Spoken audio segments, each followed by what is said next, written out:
பாண்டிச்சேரி அரசியல பிஜேபி வாபஸ் வாங்கினா திமுக ஆதரவு கூட முதலமைச்சரை நீடிக்கிறதுக்கு ரங்கசாமி முயற்சி செய்வாரா? திமுக என்ன விஷயம்னா அதற்குரிய மூவ் கொஞ்சம் நடந்துட்டு தான் இருக்கு. முதல்வர் பாத்தீங்கன்னா இவங்க இருக்கும்போது தமிழிசை இருக்கும்போது பாத்தீங்கன்னா சாராய தொழிற்சாலைகள் 6 சாராய தொழிற்சாலைகளுக்கு லைசன்ஸ் கொடுக்குறாங்க. யாரு? தமிழிசை, அதுக்கப்புறம் ரங்கசாமி, இவர் நமச்சிவாயம்.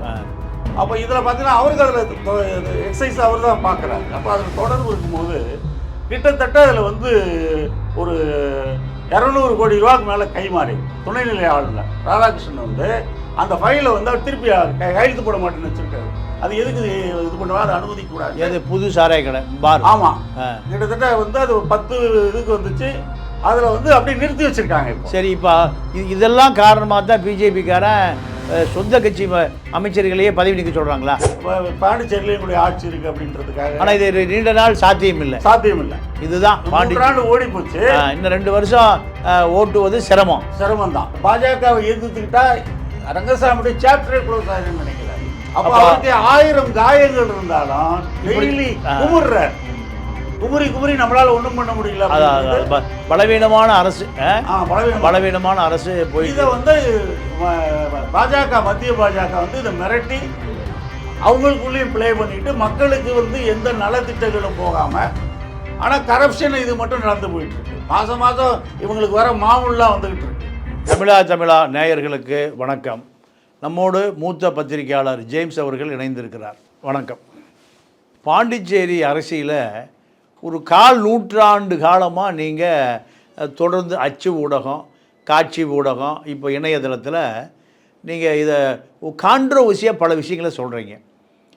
அச்சு ஊடகத்தில் செய்தி வந்தால் பத்திரிகை பூரா வாங்கிடுவான், கொளுத்திடுவான், சட்டசபையில் காமிப்பாங்க. இவ்வளோ காலம் பாண்டிச்சேரி அரசியலை அவதானித்த நீங்கள் இப்போது பாண்டிச்சேரியில் என்ஆர் காங்கிரஸ் ஆட்சியில் இருந்தாலும் மறைமுகமாக பிஜேபி தான் ஆட்சி செய்வதாக பாண்டிச்சேரி மக்கள் நினைக்கிறாங்க, எதிர்கட்சி நினைக்குது. ஆனால் உண்மையாகவே என்ன நடக்குது? இப்போ உண்மையாகவே ரங்கசாமியை பிஜேபி தான் மறைமுகத்திலிருந்து ஆட்சி நடத்துதா, இல்லை ரங்கசாமி சுயாட்சியாக தன்னுடைய ஆட்சி அதிகாரத்தை முழுமையாக செலுத்துகிறாரா? என்ன நடக்குது பாண்டிச்சேரி அரசியலில்? ரங்கசாமி முதல்வராக இருக்கிறாரே தவிர அவங்க அதிகாரமாக இருக்கிற மாதிரி பார்த்தீங்கன்னா போலீஸ் துறை அதெல்லாம் வச்சுருக்கிறவர் பார்த்தீங்கன்னா நமச்சிவாயம் தான். பிஜேபி அமைச்சர், பிஜேபி தான். அவர் தான் அவரை என்ன 2 பேருக்குமே ஆரம்பத்திலேயே போட்டி தான். முதல்வராக ரங்கசாமியை மிரட்டலான்னு பார்த்தாங்க. மாமா மருமகன். ஆமாம், மாமா மருமகனுக்குள்ளேயே போட்டி 2 பேரும் வள்ளியர் சமூகத்தை சார்ந்தவர். அப்போ இவங்களுக்குள்ளேயே போட்டியை போட்டு யாரையாவது ஒருத்தர் கொண்டு வரணுன்றப்பல இவரை முன்னிலைப்படுத்துறாங்க நமச்சிவாயத்தை. அவர் ரங்கசாமி அதை ஒத்துக்கவே மாட்டேன்ட்டார். கூட்டணிக்கே வர்றதுக்கு உடையிற மாதிரினோடனே சரி இருங்க அப்படின்னு ஒரு மாதிரி பண்ணி அவரை முக்கிய பொறுப்புன்ற மாதிரி வாங்கினாங்க. சபாநாயகர் தங்களுக்கு வாங்கினாங்க. சாய் சரவணன் பழைய ஆர்எஸ்எஸ்காரர், அவர் அருந்ததி சமூகத்தை சார்ந்தவர். அவருக்கு தலித்துன்ற முறையில் அவருக்கு ஒரு பதவி கொடுத்தாங்க. அப்போ அதுக்கப்புறம் பின்னாடி பார்த்தீங்கன்னா என்ஆர் காங்கிரஸில் பார்த்தீங்கன்னா லட்சுமி நாராயணன், அவர் தேனி ஜெயக்குமார், அதுக்கப்புறம் பார்த்தீங்கன்னா சத்யபிரியங்கான்ற ஒருத்தர். சத்யபிரியங்கா நல்லா செயல்பட்டுட்டு தான் இருந்தாங்க. அவர் ஒரு முன்னாள் தலித் அமைச்சருடைய பொண்ணு மகன். கிட்டத்தட்ட அவங்கள தூக்கினோன்னா சரி இந்த என்ஆர் காங்கிரஸ் யாரும் இல்லைன்னும் போது தேர்தல் வரும்போது எதாவது போகணும்னா திருமுருகன் போடுறாங்க, ஒரு எம்எல்ஏ காரைக்கால் பிரதிநிதிவாக போடுறாங்க. போட்டுட்டு என்னன்னா அவருக்கு எந்த போர்ட்போலியோ இது வரைக்கும் தரல, எந்த இலாக்காவும் கிடையாது. அவர் என்ஆர் காங்கிரஸ். ஆமா, அவருக்கு சுழலும் கார் மட்டும்தான்.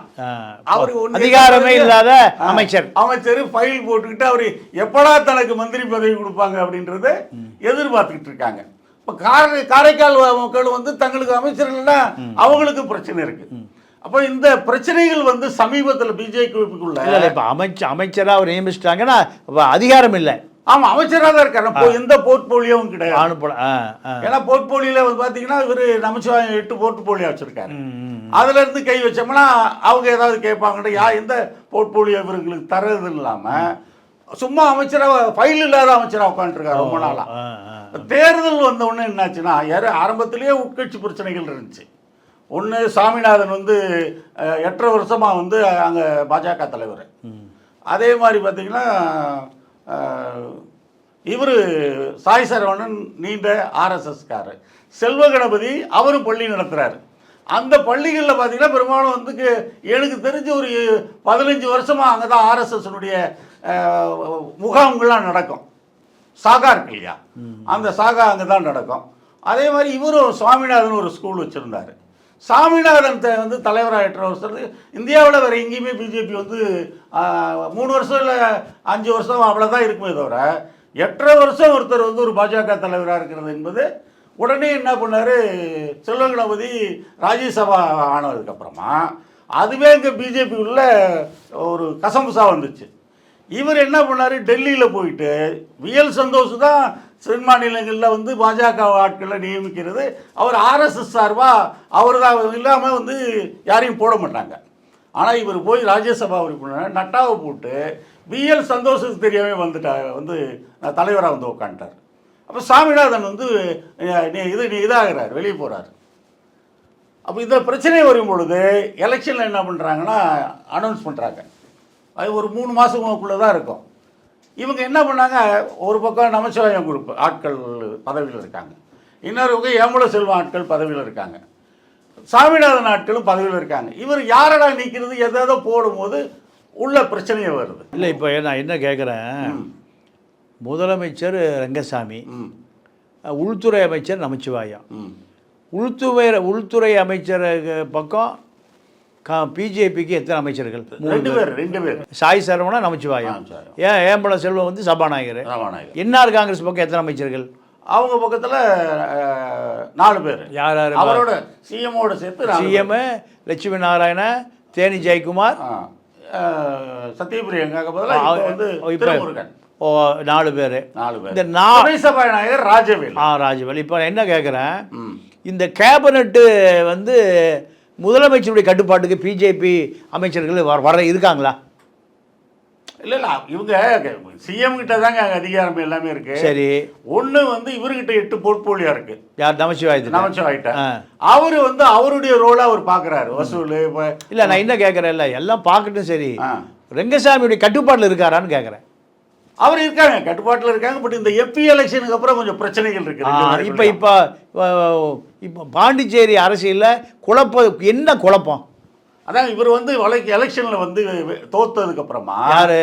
நமச்சிவாயம் தோத்ததுக்கு அப்புறமா அவரை வந்து நீக்கணும், அவரையும் சாய் சரவணன் நீக்கணும்னு பிஜேபி எம்எல்ஏக்கள் இப்போ ஒட்டுமொத்தமாக அந்த சுயேட்சை 3 பேர் ஆதரிச்சாங்கல்ல, அவங்களும் இருக்கிறாங்க. என்ன காரணம்? இந்த சாய் சரவணையும் நமச்சிவாயத்தை நீக்கணும்னு எங்கேருந்து இந்த குரல் வருது? இப்போது எலெக்ஷனில் தோத்தது பார்த்தீங்கன்னா நமச்சிவாயத்துக்கு அவருடைய தொகுதியிலே வந்து ஓட்டு குறைஞ்சிருக்கு. சரி, அவர்கள் வந்து பெரும்பாலும் பார்த்தீங்கன்னா பிஜேபி என்ன பண்ணாங்கன்னா, இல்லை நான் என்ன கேட்குறேன், இப்போ நமச்சிவாயத்தை சாய் சரவணன் நீக்கணும்னு பிஜேபியிலேருந்து குரல் வருது. ஆமாம், பிஜேபியிலேருந்து எல்லாம் பிஜேபியிலேருந்து குரல் வருது. இதுக்கு ரங்கசாமியோட ரியாக்ஷன் என்ன? ரங்கசாமி வந்து அவர் எப்பயுமே வந்து உடனடியாக நடவடிக்கை எடுக்க மாட்டார், அப்படியே காத்துக்கிட்டே இருப்பார்.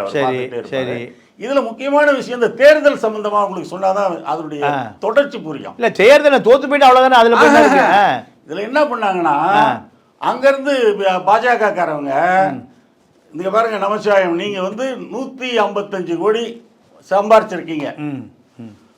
ரங்கசாமி கிட்ட முதல்வர்கிட்ட வந்து நீங்க கிட்டத்தட்ட 550 கோடி ரூபாய் நீங்க சம்பாரிச்சிருக்கீங்க அப்படின்னு கணக்கு ஃபைல போடுறான்.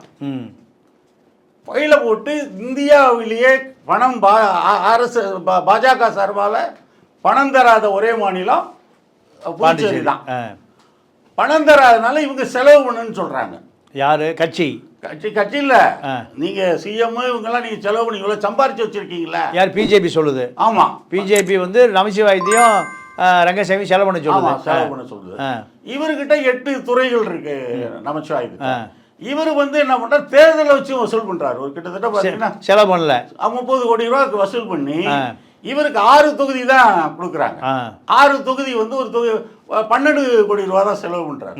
மிச்சம் வந்து அவர் ரங்கசாமி கிட்ட ஒரு 35 கோடி ரூபா செலவு பண்றாரு. இது காசு யாருக்குமே போகாதனால ஒரு பக்கம் வந்து இவர் மேலே கோபம், சொந்த கட்சிக்காரவங்க கிட்ட பரிசு இதை வாங்கல. அதோடு பார்த்தீங்கன்னா நமச்சிவாயத்துக்கு பொறுத்த வரைக்கும் அவர் தான் வந்து லேண்ட் பிஸ்னஸ் அங்கே பண்ணுறாரு. கிட்டத்தட்ட வந்து ஒரு 5000 பிளாட் போட்டதில் பாதி பணம் தான் செட்டில் ஆயிருக்கு. இல்லை பிளாட் போட்டு விற்கிறாரு. இல்லை மீதி பணம் கொடுக்கறனால இந்த ஓட்டு சொல்கிறப்ப ஒவ்வொரு தொகுதியிலும் இது பண்ணுவாங்கல்ல, எல்லாருமே வந்து ஓட்டு போட மாட்டாங்கல்ல. அதே மாதிரி பார்த்தீங்கன்னா வன்னியர்களும் ஓட்டு போடலை. வன்னியர்கள் வந்து கிட்டத்தட்ட 43% அங்கே அவர்களும் ஓட்டு போடல. இவர் சொந்த தொகுதியிலே ஓட்டு போடலை. அப்போ பார்த்தீங்கன்னா வேலைக்கு வந்து இவர் வச்சார், எல்லா துறைகளையும் வேலைக்கு வச்சது. பார்த்தீங்கன்னா பிடபிள்யூடிலே பார்த்தீங்கன்னா இதில் வந்து 2500 வேலையை நீக்கிட்டாங்க. அப்போ இவர்கள் எல்லாமே எதிர்ப்பாய், பாண்டிச்சேரி ஒரு சின்ன மாநிலம் தானே, அப்போ இவர் சம்பாதிக்கிறார் அப்படின்றது வந்ததுக்கப்புறம் அது பிஜேபியிலே வந்துருச்சு. அது முழுக்க அவங்களும் இது பண்ண ஆரம்பிச்சிட்டாங்க. முதல்வர் வந்து பார்த்திங்கன்னா இவங்க இருக்கும்போது, தமிழிசை இருக்கும்போது பார்த்திங்கன்னா சாராய தொழிற்சாலைகளுக்கு ஒரு 6 சாராய தொழிற்சாலைகளுக்கு லைசன்ஸ் கொடுக்குறாங்க. யார்?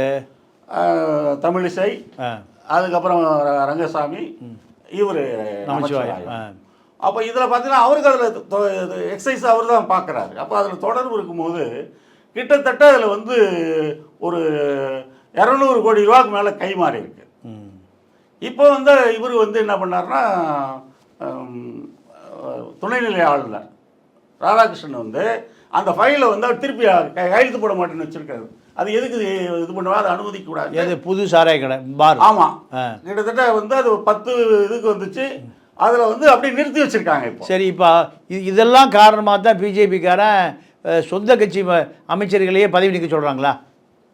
ஆமாங்க. இப்போ அவங்களுக்கு வந்து எதுவுமே செய்ய முடியல, வேலைகளும் செய்ய முடியல. தொகுதி மக்களுக்கு எலெக்ஷனுக்கும் அவங்க எதுவும் பண்ண முடியல, கடன் இருக்காங்க. இங்கே பார்த்தீங்கன்னா ஒவ்வொரு இல்லைங்க நீங்கள் ஒரு விஷயத்தை, அதாவது என்ன கேட்குறேன்னா, பிஜேபிக்காரன் சொந்த கட்சி அமைச்சர்களை நீக்குவதற்கு என்ன காரணம் சார்? இப்போ அங்கே வந்து எம்எல்ஏக்களுக்கு வந்து எலெக்ஷனுக்கு செலவு பண்ணுவாங்க. அவங்க தனியாக ஒரு 2 கோடி 3 கோடி 4 கோடின்னு கடன் வாங்கி செலவு பண்ணுவாங்க.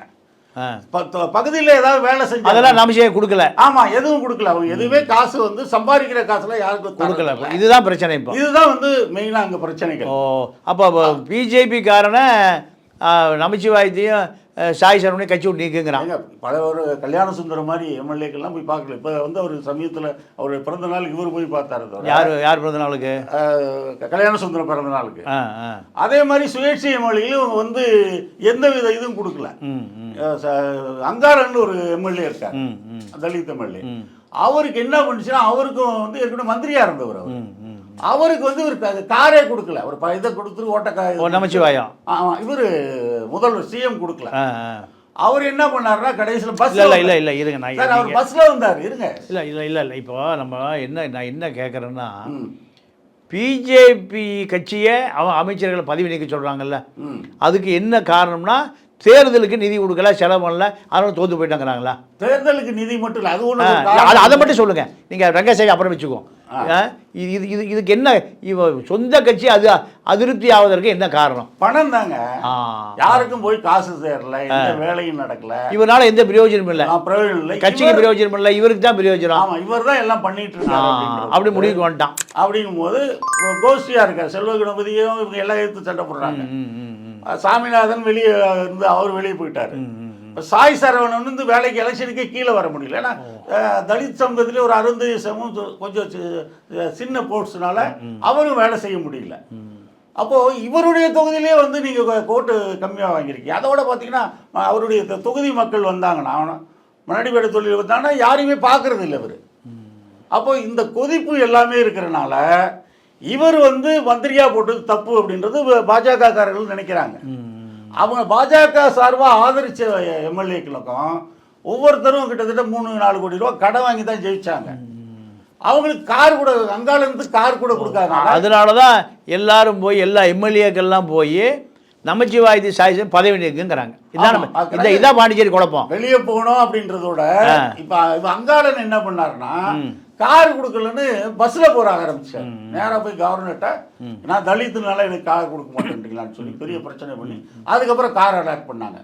அதோடு பிஜேபி எம்எல்ஏக்களை இது பண்ணாமல் சிவாவுக்கு ரொம்ப நெருக்கமாக இருக்கார். திமுகவுடைய சிவாவுக்கு வந்து முதல்வர் வந்து ரொம்ப நெருக்கமாக இருக்கார். இவர் ஒரு நெருக்கமாக இருக்கார். நமச்சிவாயம் போன்றவர்கள் பார்த்தீங்கன்னா இவங்க என்னென்னா திமுகவுடைய எம்எல்ஏக்கள் எல்லாருக்குமே வண்டிக்கு கார் கொடுத்துருக்காங்க. இல்லை ஒருவேளை பிஜேபி வாபஸ் வாங்கினா திமுக ஆதரவு எம்எல்ஏக்களோட முதலமைச்சரை நீடிக்கிறதுக்கு ரங்கசாமி முயற்சி செய்வாரா? திமுக வந்து என்ன விஷயம்னா அதற்குரிய மூவ் கொஞ்சம் நடந்துக்கிட்டு தான் இருக்கு. திமுகவோட போய்தான்றது சிவாவோட நெருக்கமாக இருக்கு. என்ன காரணம்? சிவாவோட எத்தனை எம்எல்ஏ இருக்காங்க திமுகவில்? திமுகவில் 7 பேர். 7 பேர். அப்போ இந்த 7 பாஜக ஆதரவை விளக்கினால், ரங்கசாமி ஆதரவு விளக்குனா திமுக ஆதரவு எம்எல்ஏக்களோட மீண்டும் முதலமைச்சராக தொடர்வதற்கான மூவ் இப்போ நடக்குதா? இல்லை, அது வந்து என்னென்னா சென்ட்ரல் கவர்மெண்ட் இருக்கிற நான் வந்து நெருங்கிய நண்பர்கள்ட்ட கேட்கும்போது மந்திரி சபையெல்லாம் ஒன்றும் ஆகாதுங்க. ஏன்னா காரணம் என்பது இவங்க தவறு பண்ணியிருக்கிறாங்க. அவங்ககிட்ட இவங்களோட குடும்பி இருக்கு. டெல்லியில் மாட்டி அப்போ அது கூட்டணி உடையாது. இதுலயே வந்து அமைதியா இருந்துட்டு குழப்பிட்டே போலான்னு நினைக்கிறாங்க. ரங்கசாமி நினைக்கிறாரு. அதனால திமுகவோட போறது என்பது வாய்ப்பு கிடையாது. காங்கிரஸ் விட்டு வரதா எல்லாரும் சேர்ந்து வரதான்ற பிரச்சனைகள் இருக்கு. இதே நிலை எப்போ நீடிக்கும் சொல்ல முடியாது. ஏன்னா பாஜகவை பொறுத்த வரைக்கும் உங்களுக்கு பார்த்தீங்கன்னா ஏற்கனவே எல்லாரையுமே அப்படிதான் மிரட்டி வச்சு பிஜேபியில் சேர்த்துச்சு. ரிச்சர்டாக இருக்கட்டும், அவங்க அப்பாவாக இருக்கட்டும், ஜான்குமார், அவங்க எல்லாரையுமே மிரட்டி ஐடி ரெய்டு அடிச்சு அதெல்லாம் இப்போ இருக்கு. அவளை சேர்த்து வச்சிருக்காங்களே தான். இப்போ எல்லாருமே பார்த்தீங்கன்னா யாரும் போய் முதல்வரை போய் பிஜேபி ஆட்கள் எம்எல்ஏக்கு போய் பார்க்கறது இல்லை. அப்போ இவர் போது இந்த ஆட்சி போகணுன்றது தான் அவங்களும் விரும்புகிறாங்க. இந்த ஆட்சி போகணும் மக்களும் விரும்புகிறாங்க. ஏன்னா ஆட்சி கவுளணும், ஆட்சி வேணாம் இது. ஏன்னா 5 லட்சம் ரூபா வந்து இந்த வீடு கட்டும் திட்டத்தில் கொடுத்தாங்க. அதில் ஊழல் எல்லாத்துலேயுமே பார்த்தீங்கன்னா கரப்ஷன் இருக்கிறதுனால ரேஷனில் பொருள் கொடுக்குறது. இது ரங்கசாமி ஊழலா பிஜேபி ஊழலா? இது வந்து ஒட்டுமொத்த அரசே வந்துங்க. பிஜேபி அரசு வந்ததுக்கப்புறம் காங்கிரஸ் அரசோட இது ரொம்ப மோசமாக இருக்குது. அதனால தான் இவங்க தேர்தலில் தோக்கடிச்சாங்க. உங்களுக்கு எல்லா புள்ளி விவரங்களும் நமச்சிவாயம் ஜெயிப்பார்ன்ற மாதிரி சொன்னாங்க. ஆனால் அது வந்து இவங்களுடைய பல சிக்கல்னால பாண்டிச்சேரியிலையும் வந்து கோட்டை கொடுக்கக்கூடிய சூழல் தான் இன்றைக்கி நிலவிக்கிட்டு இருக்கு. இப்போ வந்து ஆட்சி வந்து பிஜேபி அமைச்சர்கள் நீக்கணுங்கிறது பிஜேபிக்காரருடைய கோரிக்கை. ரங்கசாமியுடைய கோரிக்கை இந்த ஆட்சி இப்படியே நகர்த்தி கொண்டு போயிடலாம் அடுத்த தேர்தல் வரைக்கும்னு அவருடைய எண்ணம். இதுதான் இப்போ பாண்டிச்சேரி அரசியல். ஆமாம், அப்படி தான் நினைக்கிறாங்களே தவிர மட்டும் நீடிக்குமான்னு சொல்ல முடியாது. அதனால் எது நடந்தாலும் பாண்டிச்சேரியில் இவங்க ரொம்ப நாளைக்கு ஓட்ட முடியாது ரங்கசாமி அரசாங்கம். ஆமாம், அதுவும் கவர்னர் வந்து இவங்களுக்கு செக் வச்சுக்கிட்டே இருக்காரு.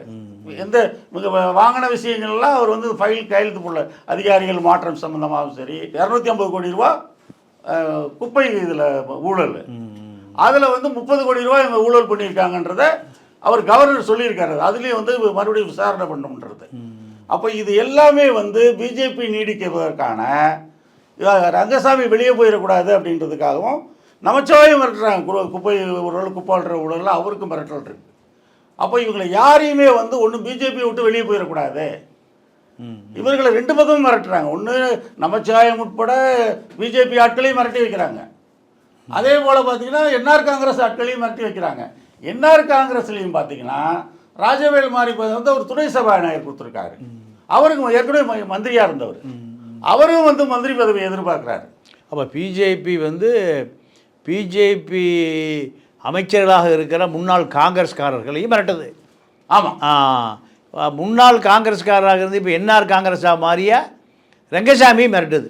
அப்போ இப்போ பிஜேபி முன்னாள் காங்கிரஸ், இந்நாள் காங்கிரஸ், என்நாள் காங்கிரஸ் எல்லா காங்கிரஸையும் பிஜேபி ஆக்கி வச்சுருக்கு. நீங்கள் ஜான்குமார், ரிச்சர்டு ஜான்குமார் இவங்கெல்லாம் பழைய காங்கிரஸ் ஆட்கள் தானே? ஆமாம். அப்போது இந்த காங்கிரஸ் ஆட்களை சாட்டை வைத்துக்கொண்டு பிஜேபியை மாற்றினாலும் அவர்களை காங்கிரஸ்காரனாகவே பார்க்குது. இதுதான் பாண்டிச்சேரி அரசியல். இப்போ இந்த பிஜேபி அதிகாரத்தில் இருக்க வரைக்கும் இந்த முன்னாள் காங்கிரஸ் சட்டமன்ற உறுப்பினர்கள் கட்டுப்படுவாங்க. பிஜேபி அங்கே பனால் ஆனால் பிஜேபி தோற்று போச்சு. இப்போ பழைய பயம் இல்லை, அப்படியா? அப்படி எடுத்துக்கலாமா? பயம் இருக்கு. யாருக்கு பயம் இல்லைன்றீங்க? டெல்லி பிஜேபிக்கு. ஆமாம், டெல்லி பிஜேபி எல்லாரையும் வந்து பிரித்து விளையாடுது. எல்லாரையுமே அவங்க கட்சிக்காரங்களையும் பிரித்து ஒவ்வொருத்தருக்கும் ஒவ்வொருத்தராக வச்சு எல்லாருக்குமே செக் வச்சு அது வந்து தன்னை தக்க வச்சுட்டு நின்றுட்டு இருக்காங்க. பாண்டிச்சேரியில் எங்களுடைய ஆட்சி இருக்கு அப்படின்றதுக்காக. ஆனால் இது நீண்ட நாள் சாத்தியம் இல்லை. இதுதான் பாண்டிச்சேரி ஓடி போச்சு.